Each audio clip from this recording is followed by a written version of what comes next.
તમે જોયું પાર્ટ 1માં કે અમે આવી ગયા હતા દ્વારકા, પછી દ્વારકાધીશના દર્શન કરી ને અમે આવી ગયા હતા શિવરાજપુર બીચ બપોરના નાહવા માટે. તડકો પણ બહુ હતો.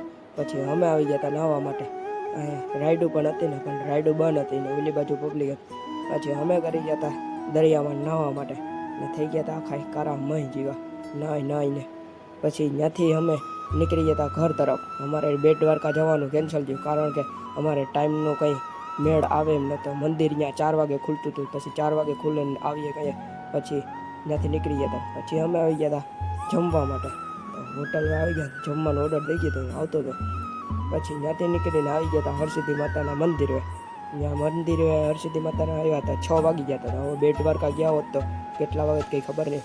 પછી ત્યાંથી એક પાછો અમે સ્ટોપ લઈ લીધો હતો ને ગાડીને પૂરો આપી દીધો હતો. પછી ફાઇનલી અમે પૂગી ગયા હતા ઘરે પૂગીને પાછું નાહી ધોઈ લીધું હતું. નાહી ધોઈ એટલે આપણો થાવ ઉતરી જાય. પછી આવી ગયા હતા આપણા સાંજના ટાઈમે આપણે બેઠા ગયા.